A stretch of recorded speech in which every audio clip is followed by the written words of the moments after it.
CJP പെട്ടെന്നൊരു ദിവസം രാജ്യത്ത് പൊട്ടിമുളച്ച ഒരു കൂട്ടായ്മ. സോഷ്യൽ മീഡിയയിലൂടെ ആഞ്ഞടിച്ച നിമിഷ നേരം കൊണ്ട് ലക്ഷക്കണക്കിന് ആളുകളെ തങ്ങളുടെ പിന്നിൽ അണിനിരത്തിയ ഒരു പുതിയ പ്രസ്ഥാനം. രാജ്യത്തിന്റെ മുക്കിലും മൂലയിലുമുള്ളവർ ആവേശത്തോടെ ഏറ്റെടുത്ത ആ സംഘടനയുടെ ഒറ്റ ലക്ഷ്യം എന്തായിരുന്നു? മറ്റൊന്നുമല്ല, രാജ്യത്തെ വിദ്യാഭ്യാസ മന്ത്രിയുടെ രാജി. അതിനുവേണ്ടി അവരുണ്ടാക്കിയ കോലാഹലങ്ങൾ ചില്ലറയല്ല.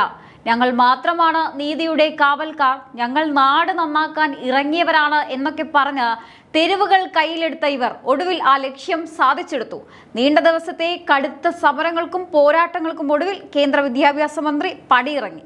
രാജ്യത്തെ മാധ്യമങ്ങളും ജനങ്ങളും അത്ഭുതത്തോടെയാണ് ഈ വിജയത്തെ നോക്കിക്കണ്ടത്. പക്ഷെ ആ വിജയം ആഘോഷിക്കാൻ ഇവർ തിരഞ്ഞെടുത്ത മാർഗം എന്താണെന്ന് നിങ്ങൾ അറിഞ്ഞോ? ധർമ്മേന്ദ്ര പ്രധാനെ പുറത്താക്കിയ ശേഷം സമരം പിരിച്ചുവിട്ട CJP നേതാക്കൾ കുറച്ചു കഴിഞ്ഞ് ഡൽഹിയിലെ ഒരു 5 സ്റ്റാർ ഹോട്ടലിന്റെ ഹാളിൽ വൻ വിജയാഘോഷം നടത്തിയെന്ന റിപ്പോർട്ടാണ് ഇപ്പോൾ പുറത്തു വന്നിരിക്കുന്നത്.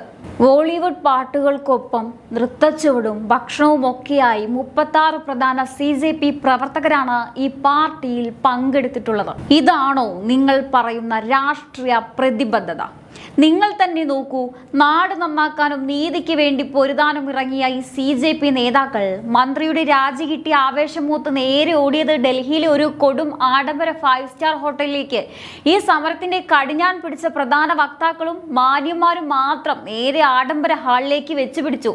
ബീഹാറിലും ബംഗാളിലും മഹാരാഷ്ട്രയിലും ഒക്കെ സമരത്തിന്റെ പേരിൽ പോലീസിന്റെ കേസുകളിൽപ്പെട്ട് കോടതി കയറിയിറങ്ങി ജീവിതം വഴിമുട്ടി നിൽക്കുന്ന പാവം മറ്റുള്ളവരുടെ കാര്യം ആരെങ്കിലും ഓർത്തുപോയോ? ഒരിക്കലുമില്ല. ഇനി ഇവിടെയാണ് രാജ്യത്തെ ഞെട്ടിക്കുന്ന വലിയ ചോദ്യങ്ങൾ ഉയരുന്നത്. പെട്ടെന്നൊരു ദിവസം ഈ സംഘടന എങ്ങനെയാണ് ഇത്രയും പെട്ടെന്ന് പടർന്ന് പന്തലിച്ചത്? ഇവർക്ക് പിന്നിൽ ആരാണ്? എന്താണ് യഥാർത്ഥത്തിൽ ഇവർ ലക്ഷ്യമിടുന്നത്? നാട് നന്നാക്കാനാണോ അതോ ഡൽഹിയെ കത്തിച്ച് സ്വന്തം കാര്യങ്ങൾ സാധിച്ചെടുക്കാനാണോ ഇവർ പൊരുതിയത്? മന്ത്രിയുമായി രഹസ്യ ഒത്തുതീർപ്പ് ചർച്ചകൾ നടത്തി സമരവും ഒപ്പിച്ച് ഒടുവിൽ 5 സ്റ്റാർ ഹോട്ടലിൽ ചെന്ന് ഇങ്ങനെ ആടിപ്പാടാൻ ഇവർക്ക് ആരാണ് ഫണ്ട് നൽകിയത്? സമൂഹത്തിന്റെ കണ്ണിൽ പൊടിയിടാൻ ഒരു മുഖമൂടിയും ധരിച്ച് പിന്നിലൂടെ ഈ കളി കളിച്ച പാറ്റകളുടെ യഥാർത്ഥ തനി നിറമാണ് ഇപ്പോൾ ഡൽഹിയിൽ നിന്നും പുറത്തു വന്നിരിക്കുന്ന ഈ ഒരു റിപ്പോർട്ട് സൂചിപ്പിക്കുന്നത്. സംഗതി വളരെ ഗൗരവമുള്ളതാണ്. ഈ നാടകത്തിന് പിന്നിലുള്ള കറുത്ത സത്യങ്ങൾ എന്തെല്ലാമാണെന്ന് നമുക്ക് പരിശോധിക്കാം. രാജ്യത്ത് നീറ്റ് പരീക്ഷാ വിവാദവും അതുമായി ബന്ധപ്പെട്ട കടുത്ത പ്രതിസന്ധികളും കത്തി നിൽക്കുന്ന സമയത്താണ് CJP എന്ന ഈ സംഘടന വളരെ പെട്ടെന്ന് അവർക്കിടയിൽ സജീവമായി സമൂഹ മാധ്യമങ്ങളിലൂടെയും ഓൺലൈൻ പ്ലാറ്റ്ഫോമുകളിലൂടെയും ലക്ഷക്കണക്കിന് യുവാക്കളെയും വിദ്യാർത്ഥികളെയും ഇവർ തങ്ങളുടെ കുടക്കീഴിൽ അണിനിരത്തി. ഞങ്ങൾ മാത്രമാണ് ജനങ്ങളുടെ ശബ്ദം, ഞങ്ങൾ നാട് നന്നാക്കാനും നീതി നടപ്പിലാക്കാനും ഇറങ്ങിയവരാണ് എന്നൊക്കെയായിരുന്നു ഇവരുടെ പ്രഖ്യാപനം. ഡൽഹി ജന്തർ മന്ദറിൽ ഇവർ നടത്തിയ സമരങ്ങൾ ദേശീയതലത്തിൽ തന്നെ വലിയ വാർത്തയായി മാറി. രാജ്യത്തെ വിദ്യാഭ്യാസ രംഗം തകർത്ത വിദ്യാഭ്യാസ മന്ത്രി ധർമ്മേന്ദ്ര പ്രധാൻ ഉടൻ രാജിവെക്കണം എന്ന ഒറ്റ ആവശ്യത്തിൽ അവർ ഉറച്ചുനിന്നു. ദിവസങ്ങളോളം നീണ്ടുനിന്ന കടുത്ത സമരച്ചൂടിൽ ഡൽഹി നഗരം സ്തംഭിച്ചു. വിദ്യാർത്ഥികൾക്ക് നീതി കിട്ടുന്നതുവരെ ഞങ്ങൾ പിന്മാറില്ല എന്ന് ആക്രോശിച്ച ഈ നേതാക്കൾ ഒടുവിൽ കേന്ദ്ര സർക്കാരിനെയും മന്ത്രിയും കടുത്ത പ്രതിരോധത്തിലാക്കി. അങ്ങനെ കേന്ദ്ര വിദ്യാഭ്യാസ മന്ത്രി രാജിവെക്കുകയും ചെയ്തു. തങ്ങൾ വലിയൊരു ചരിത്ര വിജയം നേടിയിരിക്കുന്നു എന്ന് കാണിച്ച CJP നേതൃത്വം ഉടൻ തന്നെ സമരം പിൻവലിക്കുന്നതായി പ്രഖ്യാപിച്ചു. രാജ്യത്തെ മാധ്യമങ്ങളും പൊതുസമൂഹവും വിദ്യാർത്ഥികൾ വലിയൊരു പോരാട്ടത്തിലൂടെ മന്ത്രിയെ വീഴ്ത്തിയെന്ന് വിശ്വസിച്ച് ഇവർക്ക് കൈയടിക്കുകയും ചെയ്തു. എന്നാൽ യഥാർത്ഥ കളി നടക്കുന്നത് ഡൽഹിയിലായിരുന്നു. മന്ത്രി രാജിവെച്ച് മഷി ഉണങ്ങുന്നതിനു മുൻപാണ് ഡൽഹിയെയും രാജ്യത്തെയും ഒരുപോലെ ഞെട്ടിച്ച വാർത്ത പുറത്തു വന്നത്. സമരത്തിന്റെ കടിഞ്ഞാൺ പിടിച്ച പ്രധാന മാന്യന്മാർ മാത്രം നേരെ വെച്ചുപിടിച്ചത് ഒരു 5 സ്റ്റാർ ഹോട്ടലിലേക്ക്. അതും ഈ ഒരു ഹോട്ടലിലെ സുഖസുന്ദരമായ വലിയ ഹാളിലേക്ക്. 5 സ്റ്റാർ ഹാളിൽ ഒത്തുകൂടിയത് കൃത്യം 36 CJP പ്രവർത്തകർ മാത്രമാണ്.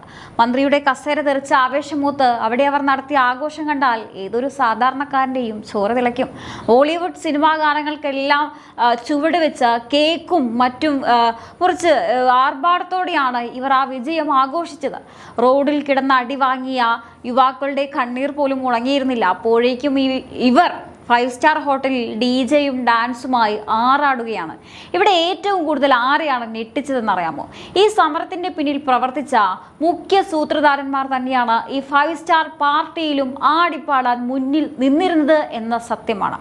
കേന്ദ്രമന്ത്രിമാരായ JP നദ്ദ, ജിതേന്ദ്ര സിംഗ് എന്നിവരുമായി രഹസ്യ ഒത്തുതീർപ്പ് ചർച്ചകൾ നടത്തി ഈ സമരം നിർത്താൻ വേണ്ടി സമരത്തിന്റെ തിരക്കഥയും ഒടുവിൽ അത് ഒപ്പിച്ചു തീർക്കാനുള്ള വഴികളും ഉണ്ടാക്കിയ CJP വക്താക്കളായ സൗരവ് ദാസും അശുതോഷ് റാങ്കിയും തന്നെ തന്നെയാണ് ഈ 5 സ്റ്റാർ ഹാളിൽ ബോളിവുഡ് പാട്ടിനൊത്ത് തുള്ളിച്ചാടിയത്. ഇതൊക്കെ കാണുമ്പോൾ ജനങ്ങൾ ചോദിച്ചു പോകും, ഇതാണോ നിങ്ങൾ പറഞ്ഞ രാഷ്ട്രീയ പ്രതിബദ്ധത? ബീഹാറിലും ബംഗാളിലും മഹാരാഷ്ട്രയിൽ നിന്നൊക്കെ ഈ സമരത്തിന് വന്ന് ഇന്നും പോലീസിന്റെ വലയിൽപ്പെട്ട് പൊറുതിമുട്ടിരിക്കുകയാണ് ഒരു പറ്റം യുവാക്കൾ. 5 സ്റ്റാർ ഹോട്ടലിൽ പോയി കേക്ക് മുറിക്കാനാണോ ഈ നാടകം മുഴുവൻ CJP പ്രവർത്തകർ കളിച്ചത്? ഈ ആഘോഷത്തിന്റെ വീഡിയോ സമൂഹ മാധ്യമങ്ങളിൽ വൈറലായതോടെ വലിയ രീതിയിലുള്ള വിമർശനങ്ങളാണ് ഇപ്പോൾ ഉയരുന്നത്. പ്രമുഖ സുപ്രീം കോടതി അഭിഭാഷകനായ രാംജത്ത് മലാനി പോലും ഇതിനെതിരെ ശക്തമായ ഭാഷയിലാണ് ഇപ്പോൾ പ്രതികരിച്ചിട്ടുള്ളത്.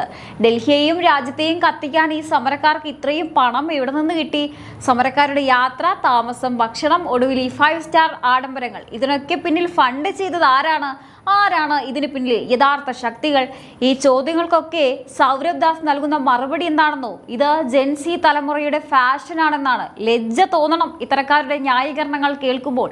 സുഹൃത്തെ, നന്നാക്കാനും നീതിക്ക് വേണ്ടി പൊരുതാനും ഇറങ്ങിയെന്ന് അവകാശപ്പെടുന്ന ഈ പാറ്റകളുടെ തനി നിറമാണ് ഈ ഒരൊറ്റ സംഭവത്തിലൂടെ വെളിച്ചത്തിൽ കണ്ടിരിക്കുന്നത്. കേരളത്തിലെ സെലിബ്രിറ്റികൾ പിന്തുണച്ചതും കൊട്ടിഘോഷിച്ചതും ഇത്തരത്തിലുള്ള കൊടും കാപ്പിട്യങ്ങളെയും കോമാളിത്തരങ്ങളെയുമാണോ എന്ന ചോദ്യമാണ് ഇപ്പോൾ ശക്തമായി ഉയരുന്നത്. രാജ്യത്തിന്റെ പുരോഗതിയെ തടസ്സപ്പെടുത്താനും സ്വന്തം കാര്യങ്ങൾ സാധിച്ചെടുക്കാൻ മാത്രം ഇത്തരം വ്യാജ സമരങ്ങളും കുതന്ത്രങ്ങളും മെനയുന്ന ഇക്കൂട്ടർക്ക് രാജ്യത്തോടോ ജനങ്ങളോടോ യാതൊരു പ്രതിബദ്ധതയും ഇല്ലെന്ന് ഈ 5 സ്റ്റാർ പാർട്ടിയിലൂടെ പകൽ പോലെ വ്യക്തമായിരിക്കുകയാണ്.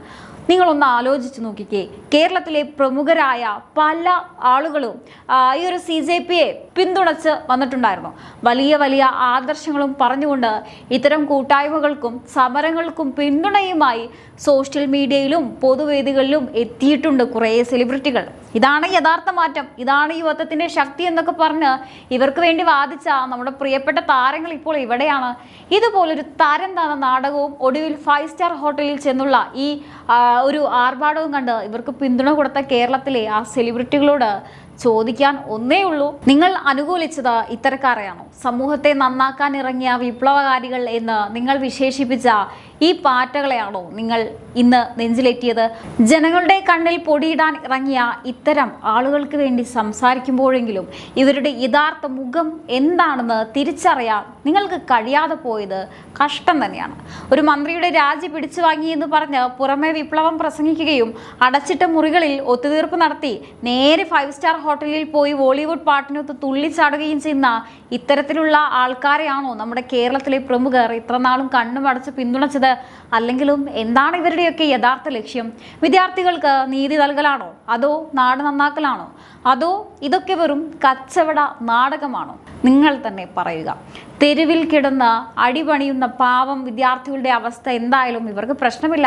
ഏതെങ്കിലും ഒരു മന്ത്രിയെ രാജിവെപ്പിക്കുക, കസേര തെറിപ്പിക്കുക, അതിനുശേഷം നേരെ ഒരു 5 സ്റ്റാർ ഹോട്ടലിൽ പോയി കേക്ക് മുറിച്ച് ബോളിവുഡ് പാട്ടിനൊത്ത് തുള്ളി അത് ആഘോഷിക്കുക. എന്താണ് ഈ കോമാളിത്തരങ്ങൾക്ക് പിന്നിലുള്ള അർത്ഥം? ഇതൊക്കെ വെറുതെയാണെന്ന് നിങ്ങൾ കരുതുന്നുണ്ടോ? തീർച്ചയായും ഇല്ല. ഇതിൻ്റെയൊക്കെ പിന്നിൽ വളരെ കൃത്യമായ ചില ലക്ഷ്യങ്ങളും അജണ്ടകളും ഉണ്ട് എന്നുള്ളത് തീർച്ചയാണ്. എന്താണ് ഇവരുടെയൊക്കെ യഥാർത്ഥ മുഖം? ആരാണ് ഈ കളിക്ക് പിന്നിൽ? ചരടുകൾ വലിക്കുന്നത് ആരാണ്? ഇങ്ങനെ ഉത്തരം കിട്ടാത്ത ചോദ്യങ്ങൾ അനവധിയാണ്. പ്രേക്ഷകരെ, നിങ്ങൾ തന്നെ ആലോചിക്കുക. ഒരു മന്ത്രി രാജിവെപ്പിച്ചതിനു ശേഷം പിന്നീട് അതൊരു 5 സ്റ്റാർ ഹോട്ടലിൽ പോയി ആഘോഷിക്കുക, ഇത് ശരിയാണോ? എന്തായാലും ഈ ഒരു വിഷയത്തെക്കുറിച്ചുള്ള നിങ്ങളുടെ അഭിപ്രായങ്ങൾ തീർച്ചയായിട്ടും താഴെ കമന്റ് ബോക്സിൽ രേഖപ്പെടുത്തുക. മറ്റൊരു വിഷയമായി വീണ്ടും കാണാം. നന്ദി.